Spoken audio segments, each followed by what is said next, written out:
Esto de cierro, ¿verdad? Por favor. Ahí te van, ¡Ay, hola!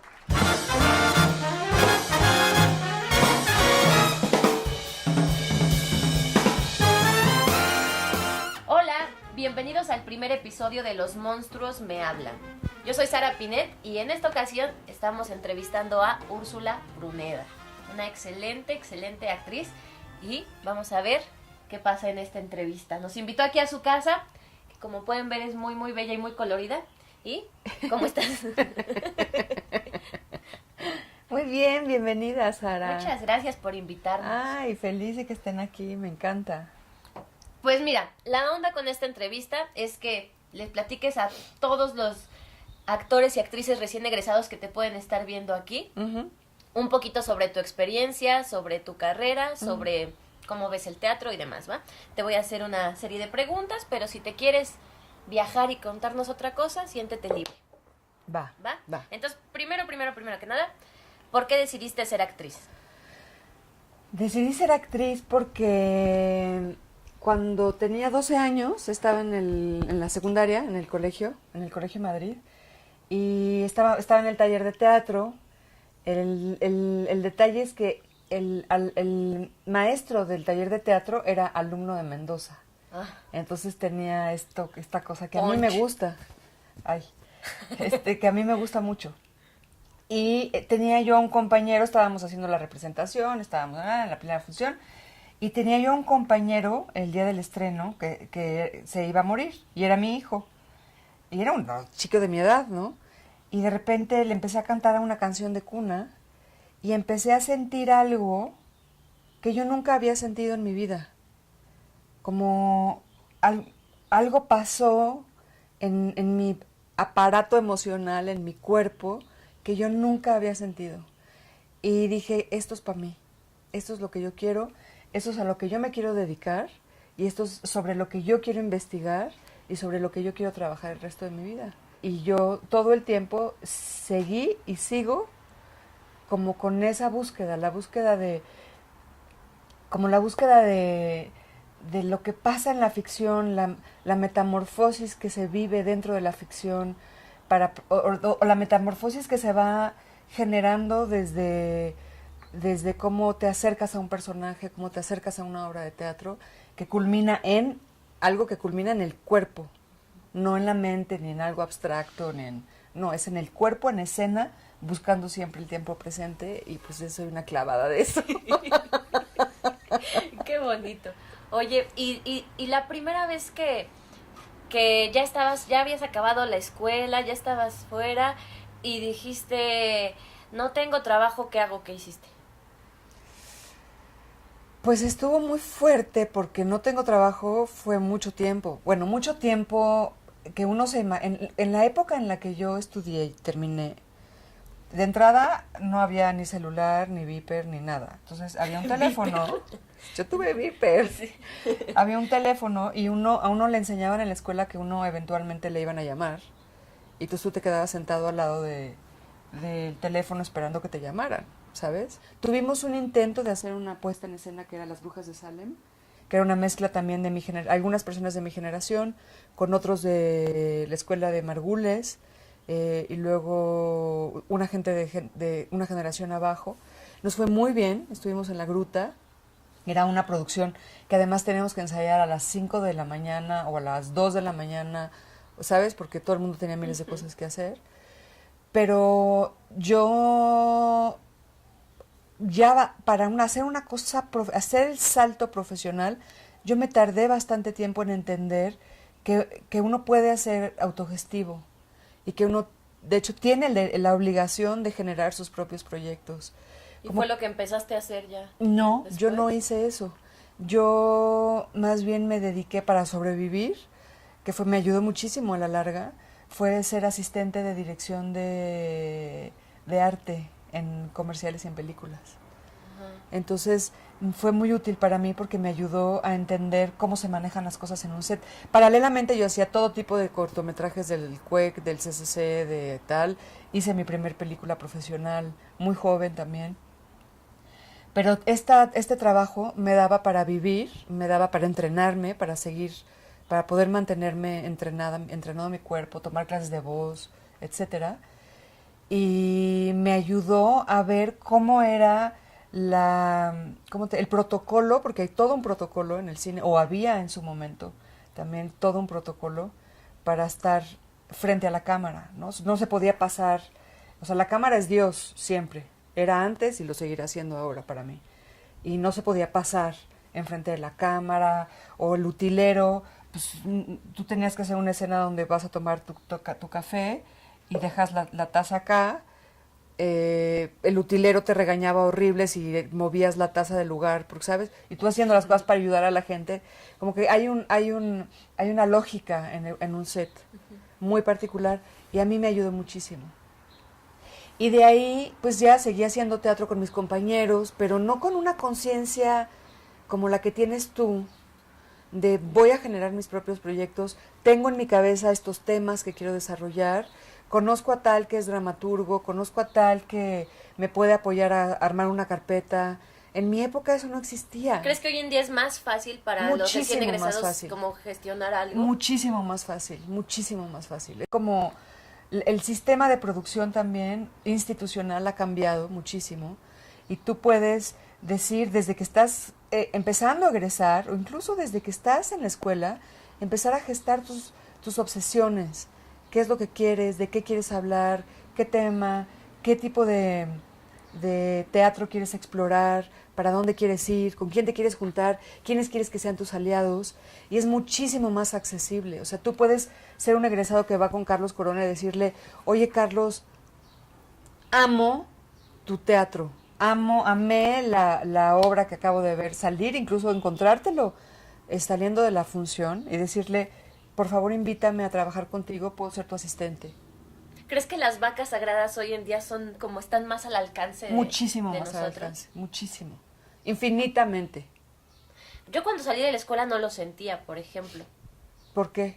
Pues yo no sentía que podía, ay, soy recién egresada, voy a acercarme a Carlos Corona y decirle que me invite.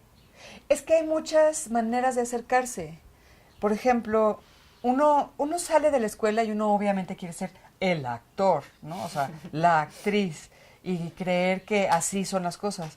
Y una de las cosas que pasa cuando sales de la escuela es que te das cuenta de que tú eres solamente una pieza más del mecanismo de la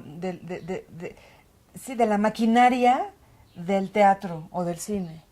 Entonces, tú te tienes que acercar y a veces eres el asistente del director. Y el director te empieza a conocer como su asistente. Yo conozco muchísimas actrices que empezaron haciendo eso y que obviamente te empiezas a... O sea, una cosa es lo que estudias, lamentablemente una cosa es lo que estudias y otra cosa es lo que aprendes en escena.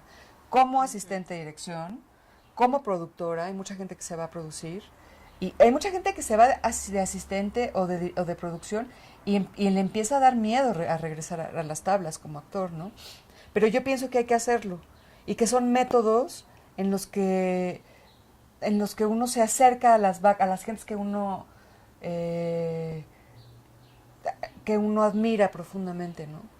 Yo lo hice así muchísimas veces y a mí en particular no necesariamente me fue bien porque las vacas sagradas de mi época eran más vacas sagradas de lo que son ahorita. No sé cómo explicarlo. Sí lo siento yo también. Pero aún así, creo que... ¿Cuál crees tú que sería ahorita como para un actor o una actriz que esté apenas así saliendo de la escuela, además de gestionar sus proyectos, que ya lo platicaste, cuál sería la mejor forma que tú crees para acercarse a ese director, a esa directora que admira? De entrada, conocer su proyecto, sus trabajos, conocer su, no sé si se puede decir teatralogía, ¿no? Así, conocer lo que, o sea, ir y esperar la salida del teatro o buscar, saber dónde está y ir, si da clases, esperar a la salida de la escuela y decirle, acabo de ver, conozco tu obra y quiero trabajar contigo. Quiero que me consideres para trabajar contigo. Ah, pues ¿cómo quieres trabajar? Como quieras, de lo que quieras, de lo que sea. te llevo el café, te hago un casting, me quieres hacer una audición, lo que sea, pero acercarse, es súper fácil acercarse. O sea, no hay nada más fácil que acercarse. Pero acercarse con una actitud seria, ¿eh? O sea, no acercarse así de, somos igual, o sea, no es como... No En es la que, fiesta. no, sí, así de, ¿qué onda, hermana? No, yo de aquí te invito, no. Sino es pues sí, es con cierto respeto, obviamente, y decirle desde el respeto y desde el trabajo, no desde el rollo cotidiano, oye, yo quiero trabajar contigo, yo quiero... Creo que es difícil como saber venderse de alguna forma, ¿no? Es Como, el tema. cómo ofrezco mi producto, ¿no? Cómo ofrezco lo que soy. Ese es ¿Qué el te tema. digo? Yo sé hacer qué, yo soy una gran actriz de qué, ¿no? Si estoy apenas saliendo de la escuela y estoy apenas viendo cómo va a ser esta movida, que como saber qué es lo que tengo que ofrecer, creo que es algo muy Pues mira, complicado. esa es una de las razones por las cuales yo fundé el Foro El Bicho. Y por eso, yo me empeñé en llevar compañías jóvenes, porque es en escena que los directores te ven. Ahí, o sea, ni siquiera en una audición. Ni Hay muy siquiera en pocas una audiciones audición. de teatro. No se muy, usa. muy Ya pocas. se está empezando a usar, pero las menos. Entonces, yo por eso hice el bicho, porque yo pienso que es muy importante tener un espacio para poder mostrar tu trabajo y para poder hacer una investigación sobre los temas que te obsesionan y que te interesan, ¿no? Y poder equivocarte y poder hacerlo lo mejor posible en la siguiente función. Hay espacios independientes. O sea, cuando yo salí de la escuela, había los teatros de Limba, los teatros de la Ciudad de México y los teatros de la UNAM.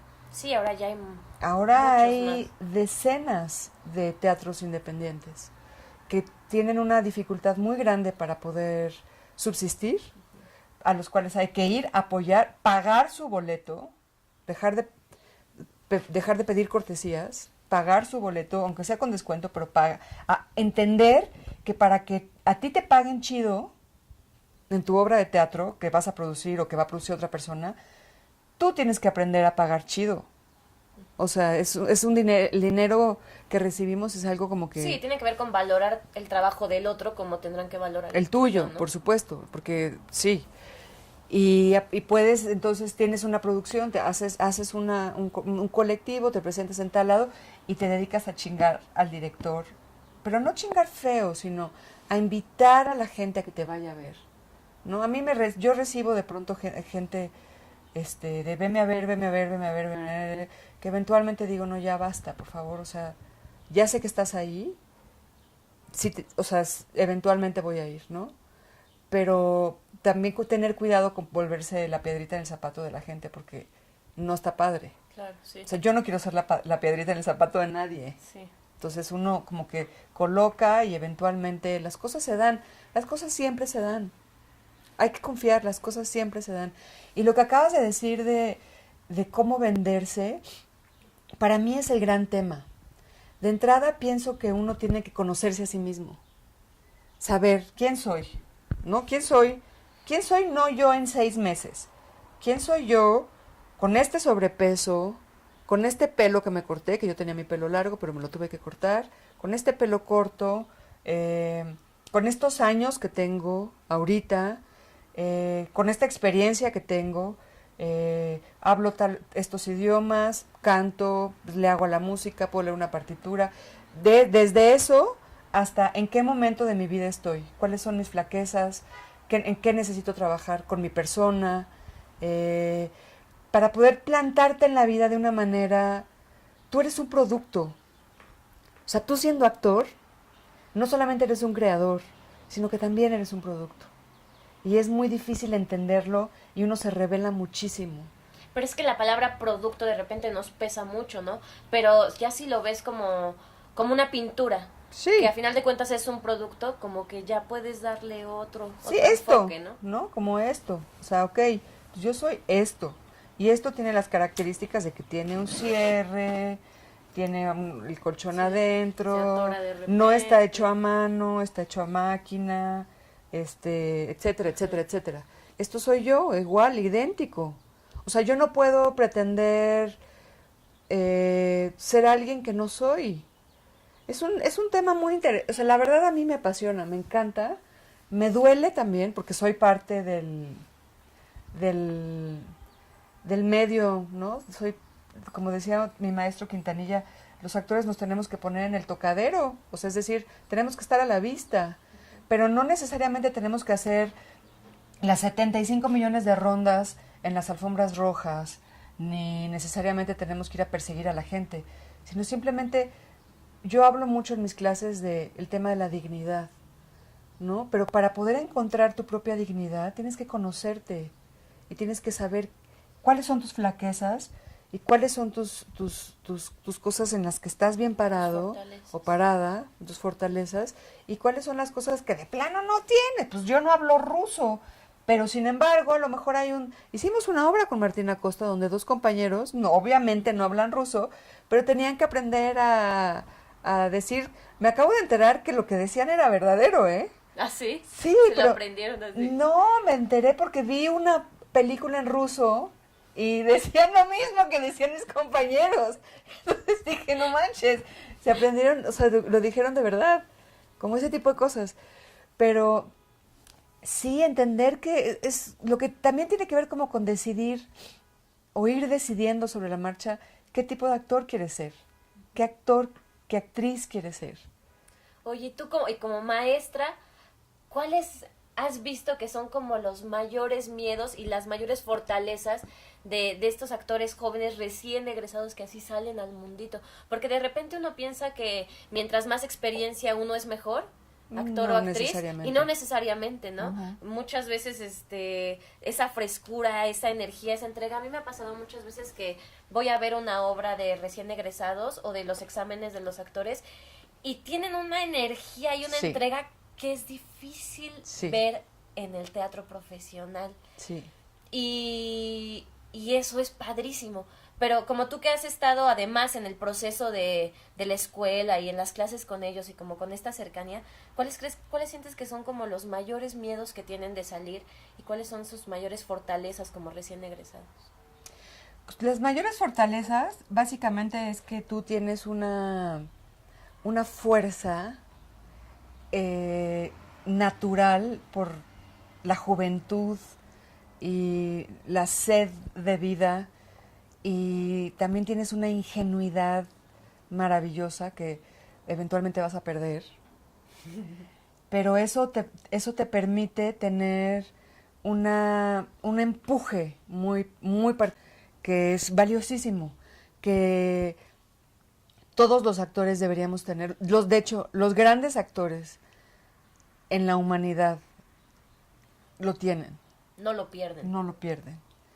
Y se entrena. Uh-huh. La capacidad de sorprenderse de todo, la capacidad de disfrutar de la lluvia que está empezando a caer, o del frío que está empezando a hacer, o de las cosas que sean, ¿no? Como tratar siempre, como nosotros somos nuestro instrumento, y nuestro instrumento, a mí me acaba de caer el 20 hace pocos años, de que uno actúa con su útero.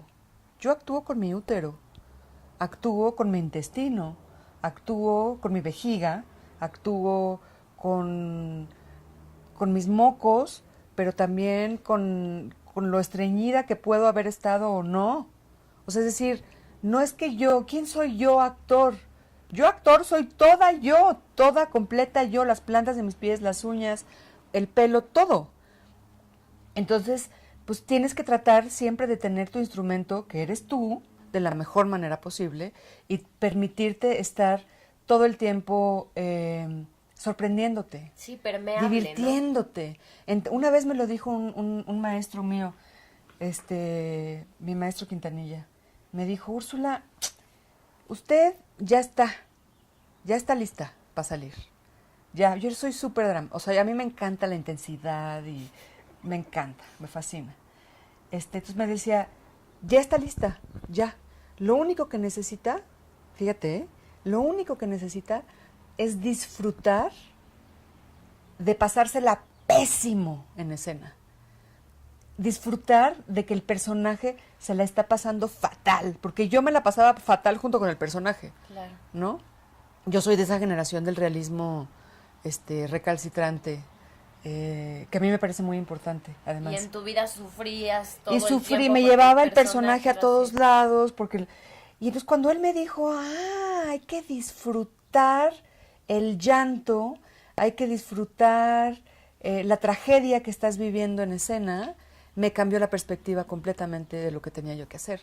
Entonces, ¿Qué es una lo que te cosa... pasó a los 12 años cuando estabas sufriendo porque tu hijo se moría, pero exactamente. disfrutaste cabrón esa Exactamente, sensación? porque hay muchas cosas que en la vida uno no se permite sentir.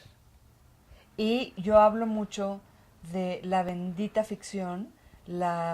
Para mí la ficción, haz de cuenta que es como una membrana muy delgadita, como una placenta, una membrana, tejido conectivo, que te protege de cualquier calamidad, de cualquier cosa horrible. Cuando estás en ficción, hay esta membrana maravillosa que te protege de todo y que te permite experimentar y te permite gozar y te permite entender a la humanidad, a ti mismo, al personaje, a la historia que estás contando. O sea, para mí por eso el teatro tiene este nivel de sagrado y de ritual y de maravilla que tiene. Y el cine también, ¿eh? Uh-huh. O sea, en el cine y en la tele y en todo es lo mismo. Porque tú eres tu instrumento. Entonces, esas son las ventajas que puede tener un joven sobre una persona que es más grande. Es que también no sé, por ejemplo, Concha Márquez. Uh-huh. Concha Márquez es una maravilla. Es una maravilla. Yo quiero ser como Concha Márquez cuando sea grande. Concha tiene...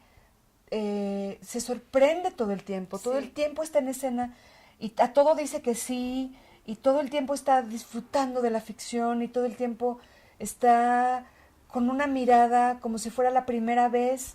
Y Concha Márquez, ¿qué tendrás? 88 años. No sé ya cuántos años tiene. No, menos, ¿no? No sé, pero ya es, o sea, ya era una persona muy mayor la última obra que yo hice con ella. Sí, claro, seguramente no es algo que tiene que ver específicamente con la edad. Hay recién egresados que salen de 35 años, ¿no? De la carrera, uh-huh. ¿no? Y que tienen este punch y hay chavos de 20 que salen y ya traen una hueva que no, ¿no? Te voy a decir algo. Concha Márquez, yo no sabía que era Concha Márquez y en un taller de perfeccionamiento actoral que yo hice con Luis de Tavira en Casa del Teatro en el 2000 o algo así, ahí estaba Concha. Y Concha debe haber tenido, si yo tenía 30, Concha debe haber tenido 45, 50 años. Y ahí estaba con toda la bola de chamacos, sentada en el piso, tallereando con Luis de Tavira. Uh-huh. Sin ninguna vergüenza y con un chingo de ganas y con un chorro de alegría yo y me de acuerdo punch. Cuando montamos Pacamambo que Hugo le decía, no, Concha, con cuidado, no te jalones tanto. Y Concha, pues si me está llevando la muerte, ¿cómo no me voy a jalonear? Claro, si voy a pelear. Por no, supuesto. Pero con cuidado, no te vayas a lastimar. No, si yo no voy a dejar que me lleve. Y sí, era una cosa que como actor, bueno, a mí me pasó que era una de mis primeras obras como profesionales y estar trabajando con Conchas y era como claro, no querer absorber todo eso. Pero ¿de qué es eso? Eso es amor a la ficción. Eso es amor a la ficción. Y apertura total. Es que tú por amor, cuando tú estás enamorada de alguien, tú eres capaz de hacer casi todo por esa persona. Uh-huh. Siempre cuidando tu integridad, ¿no? Y así es el amor por la ficción. O sea, si tú estás enamorada de la ficción, si tú eres amante de la ficción, vas a poder conservar siempre tu integridad, tener muy clara tu dignidad y aventarte y hacer lo que tengas que hacer y no parar. Y si eventualmente tienes que parar, porque los actores a veces nos cansamos, nos aburrimos, nos vienen miles de preguntas. Dudamos. De pronto el tema del dinero y de cómo me dedico y de cómo me vendo es muy triste y muy, muy complicado de sopesar y de enfrentarte con, y paras un par de años, un año, 6 meses, y está bien parar, no pasa nada. Pero este amor, si lo tienes, eventualmente vas a volver. Eventualmente. Concha se fue a tener sus hijos y uh-huh. tal, y eventualmente volvió con todo. Uh-huh. Entonces, eso yo creo que hay que aprovechar de cuando estás egresando, perdón, de la carrera, esta entender, o sea, hacerte preguntas, y no parar de entrenar. Pero entrenar no es hacer 70 y 50 millones de lagartijas abdominales, etcétera. Entrenar tu alma, tu espíritu. ¿Cómo entrenas tú eso? ¿Cómo lo has entrenado todos estos años? Yo no he parado de leer ficción, pero la ficción, o sea, se lee desde como si tú estuvieras ahí viviendo la ficción, como lees un libreto, como lees un guión, ¿no? Poesía, muchísima poesía. Oigo muchísima música de todo tipo, desde las cumbias que estaban en el parque, que las amo, hasta me voy a conciertos, obviamente a la Sala Nezahualcóyotl, voy constantemente a museos, me entero de lo que están presentando en el MUAC, me entero de lo que están presentando en todos los museos, en el Tamayo, en todos los museos, me acerco a la gente que está haciendo arte contemporáneo, veo teatro. No veo mucho teatro, desde que dejé desde que tuve que cerrar el bicho, como que me pasó esto que les cuento, como que dije, ay, como que me enojé, como fue muy duro mantener el foro en términos de la delegación y los permisos administrativos, fue muy duro para mí, y darme cuenta de que eso me rebasaba a mí y que yo no tenía la manera de tener un equipo chido a la altura de eso. Para mí fue terrible y como que me decepcioné un poco. Entonces he ido poco al teatro estos últimos 2 años, pero normalmente voy y veo obras comerciales y busco el teatro que hacen en las casas o que hacen. También yo amo el cine y soy actriz de cine y me encanta y lo amo profundamente y veo muchísimo cine. Soy jurado de todo lo que me invitan. Y entonces tengo la oportunidad de ver todo lo que se hace en Latinoamérica, en España, a veces en otros idiomas, en otras culturas, y todo lo veo, de cortos, documentales, ficción. Amo profundamente el cine y siempre que tengo una oportunidad lo veo. También voy al cine a ver las películas comerciales, obviamente, mexicanas y de otros países, y así me entreno. También entreno mi cuerpo, ¿no? Ahorita estoy muy pasada de peso por una cuestión de salud, pero entreno así con todo, siempre nado, camino. Y mientras nado y camino no pierdo el tiempo. La meditación. Medito muchísimo, tengo un trabajo, confío en el trabajo espiritual profundamente, en el que sea, o sea, desde ir a la iglesia católica o sea, creo que la contemplación en todas las culturas es algo que uno necesita, es decir, detenerse, pensar en lo que está pasando, o sentir, ¿no? A mí me gustaba mucho cuando recién egresé de la escuela, una de las cosas que más me gustaba era ir a rezar el rosario a catedral. Pero yo no soy católica, ni estoy bautizada, ni confirmada, ni nada de eso. Pero mi compañera Cecilia Lemus nos enseñó a ir ahí para un personaje que había que hacer. Y yo me quedé con esta repetición del Dios te salve María, llena eres de gracia. ¿Sí? Sí. Y estar ahí, escuchar el eco y estar en la multitud del centro histórico para mí era como, no sé, o sea, estar para poder buscar a la hora que estás en escena estos instantes de presente que son por los que uno da la vida, ¿no? Que no estás pensando, lograr entrenar tu mente para dejar de pensar en la lista del súper, o tengo que pagar el teléfono, el casting no me han hablado, o me peleé con sabe quién, ¿no? Como ese tipo de cosas. Ok. Oye, y hablando de que has sido jurado, yo me acuerdo la primera vez que intenté pedir una beca del FONCA y que fracasé por completo, que me pedían en hacer un casting, un monólogo y una secuencia de movimientos. Sí.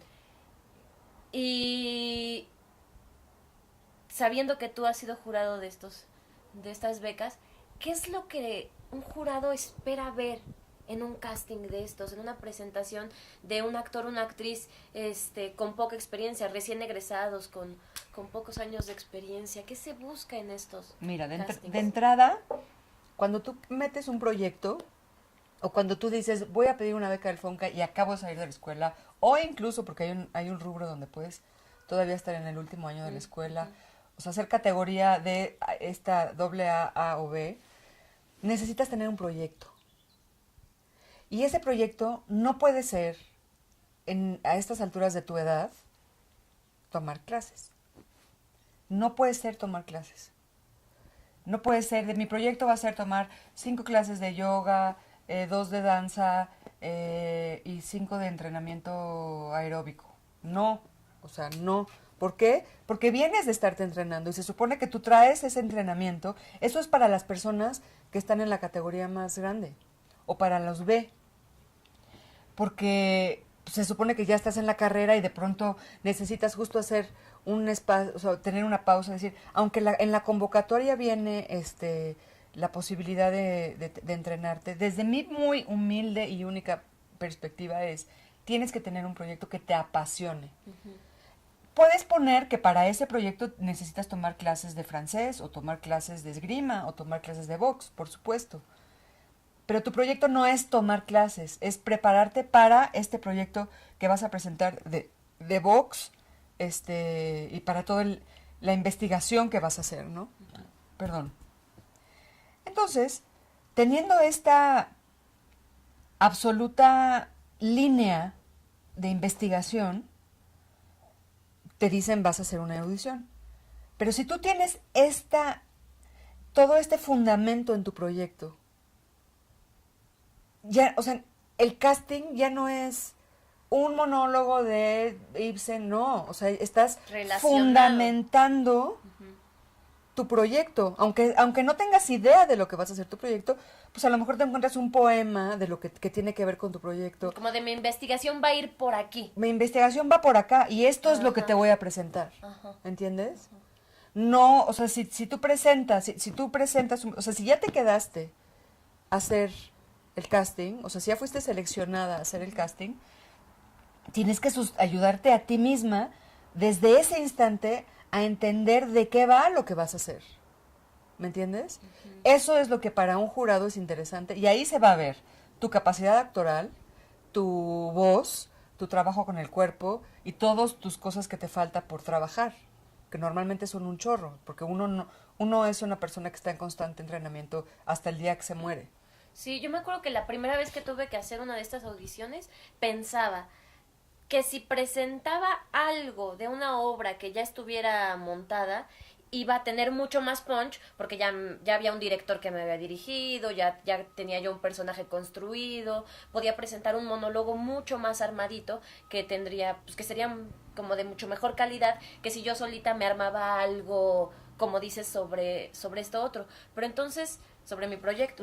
Pero entonces, probablemente no hubiera tenido nada que ver con mi proyecto, ¿no? Nada. Porque era una obra que ya hubiera estado. Entonces, no es que estén buscando que presentemos un monólogo que ya esté con su vestuario, su iluminación, su música y listo para presentarse. No. Están viendo como, ¿qué traigo? ¿Quién eres? Aquí? ¿Quién eres? Uh-huh. Lo que quieren ver en esa entrevista es quién eres y qué proyecto traes. ¿Qué traes? ¿En qué estás investigando? Porque una beca de creador escénico es una beca de investigación. No es una beca donde te van a decir, sí, mana, vete a tomar tus clases de macramé, y luego tus clases de cocina, y luego te vas al parque a dar unas vueltas. No, es un proyecto de investigación, como tú. Además es bellísimo, porque le cambiaron el nombre de ejecutante a creador escénico. A mí me tocó, la primera beca que yo tuve era de ejecutante. Y ya nos están por lo menos considerando como creadores, ¿no? Es una investigación. Entonces, sobre esa investigación, estas son mis apuntes sobre mi primera investigación. Me encontré con este poema de Alejandra Pizarnik que habla sobre el suicidio, y justo mi proyecto es trabajar con las personas de la cárcel y entonces trabajas con eso, ¿me entiendes? Y en relación a la cosa física, yo lo que haría sería integrar o sea, cuando una persona está en escena y está siendo vista, la escena es una lupa gigante, sabemos eso, partemos de eso, ¿no? Entonces, no necesitas ponerte a hacer una No ¿cómo se quieren dice? ver un mortal, No. una rueda de carro. No. O sea, si lo quieres hacer, lo puedes integrar a lo que estamos hablando. De hecho, lo debes integrar. Debes integrar tu trabajo físico que te están pidiendo con el trabajo, con tu investigación. Y tu calidad actoral ahí se va a ver. No necesitas, pues me gané el premio de teatro universitario como la mejor actriz y entonces en ese monólogo me fue increíble, me gané mi premio y ahora lo voy a venir a hacer. No, no interesa. No interesa, normalmente en un casting estamos trabajando, pues normalmente siempre en un casting estamos trabajando con seres humanos. Cuando las personas que estamos viendo gente que está recién egresada, sabemos que estamos viendo gente recién egresada, entonces no sabemos, o sea, no estamos esperando tampoco las perlas de la Virgen, estamos esperando a ver quiénes son estas gentes, qué traen, qué proyecto. Hay tan poquitas becas. Sí, y no es un premio al mejor o a la mejor. No. Es un apoyo para que seas mejor. Exacto, es un apoyo para que seas mejor y para que se te ayude a desarrollar ese proyecto, ¿no? Y si por alguna razón no se te da, no es porque eres una chafa gente o lo que sea, es porque algo en tu proyecto está mal organizado, Sí. no está bien organizado, no está bien sustentado. Okay. Casi siempre es por eso que no se te da. No es porque además uno declara vínculo, ¿no? Uno siempre declara vínculo, o sea, porque si tienes un vínculo a favor o incluso hasta en contra. Entonces, no es que le caíste bien o le caíste mal, o sea, esas cosas en el FONCA están completamente fuera, están súper controladas. Confía en que no tiene nada que ver con eso. Confía, si no te la dieron, en que algo en tu proyecto está mal articulado y que tienes que pedir ayuda, pedir apoyo, pedir soporte a otras personas o a ti mismo, replantearte para volver a meter tu proyecto. Oye, ya para última pregunta. Sí. Bueno, penúltima. Bueno. ¿Qué crees o qué ha sido para ti lo más difícil de ser actriz? Para mí lo más difícil son estos, de pronto tal vez que yo todavía no sé gestar mis propios proyectos, ¿sabes? Como que soy muy buena para apoyar a otros, para abrazar a otros, para gestar para otros, y no soy muy buena para hacerlo para mí. Y de pronto las cosas que a mí me gusta hacer, los proyectos a mí en los que me gusta desarrollarme, no son tan comunes. Eso me cuesta trabajo de pronto aceptar. Y también me ha costado mucho trabajo de pronto no entender el momento en el que yo estoy como ser humano para enfrentarme a un proyecto. Y de pronto me equivoco, ¿no? De pronto me equivoco. A veces debía de haber dicho, no, la verdad, este proyecto no es para mí porque... Y digo que sí y lo padezco y no me la paso bien, ¿no? Y creo que por eso te hablo mucho de pronto hay que elegir, hay que entender, hay que hacer. Y también una de las cosas que cuestan trabajo de ser actores son los dineros, ¿no? El freelancismo. Es muy complicado no tener seguridad social, es muy complicado depender de cómo están los tabuladores en la LIMBA, en la UNAM. De pronto, sí, los actores tenemos que aprender de producción, tenemos que aprender de mercadotecnia, y yo creo que ese es el talón de Aquiles de todos y cada uno de nosotros. Hay excepciones, y las excepciones son increíbles, como el grandísimo y maravilloso Luis Gerardo Méndez, ¿no?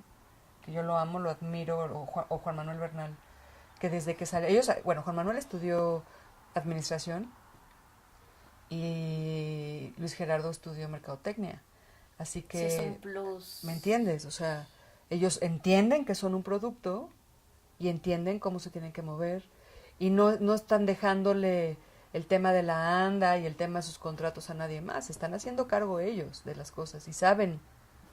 Uno está en el arte y en la creación, en el yo y el cosmos, Que es muy bonito, que es pero... lo máximo, pero también existe esta otra parte, ¿me entiendes?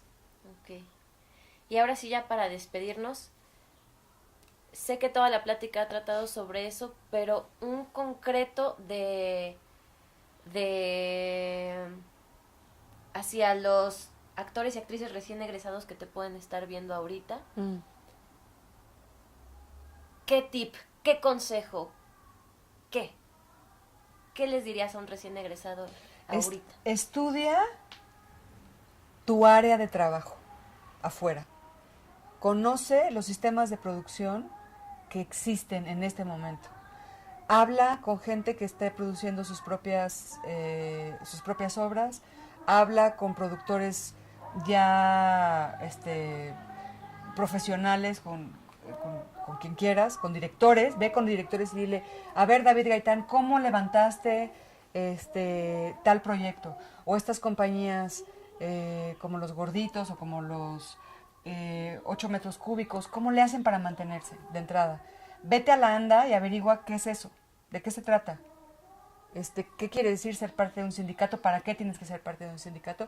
Y explora este terreno en el cual vas a empezar a insertarte, para que puedas tener una visión desde arriba, grande, profunda, dentro de lo que cabe, de lo que te espera, para que te prepares, para que sepas, sí, un taller de mercadotecnia, el gobierno del DF está dando un taller, perfecto, o sea, es así. Entonces, ese es mi mayor consejo hoy, además de todo lo que ya hablamos, es eso. Haz un análisis de campo de lo que hay frente a ti y porque uno sale con todas las ganas, con toda la emoción, con toda la alegría y con la cola entre las patas, porque no sabes ni de qué va, ¿no? Entonces, de hecho, este consejo es hasta para que si piensas que quieres ser actor, que algún día querrías entrar a ver de qué va, te pongas a hacer este análisis. Y además, gente como David Gaitán, como Raúl Villegas, como tú misma, Sara, como la misma Sandra Félix, Carlos Corona, cualquier persona va a tener la gentileza de darte 5 minutos, 10 minutos, media hora, 1 hora. O te armas un grupo grande y que te den una conferencia, ¿no? De cómo se está haciendo el teatro, y cuál es la realidad. Por ejemplo, lo de los tabuladores, cuánto tengo que cobrar, qué es efiteatro, cómo son etcétera. O sea, hay que chingarle mucho por ese lado. Nosotros nada más como que confiamos y de repente te enteras que tu compañera está ganando 7 veces más de lo que tú estás ganando y son egresadas de la escuela de la misma generación. Pues, ¿cómo le hizo? Pues aprendió a hacer todo esto que nosotros no aprendimos, ¿no? No es porque la gente sea mala o buena, es porque así se manejan las cosas. Ay, qué complicado. Ay, ya pero sé. Qué bonito. Sí, vale la pena. Ay, pues muchas gracias. Ay, gracias a ti. Muchas gracias por la a ti, entrevista. Sara. Ojalá que les haya gustado, que les sirva mucho a todo mundo que vea esta entrevista. Vamos a estar en el siguiente episodio platicando con Lisa Owen. Ojalá que nos puedan seguir. Muchas gracias por acompañarnos y nos vemos en el próximo episodio. Bye. Gracias. Thank you.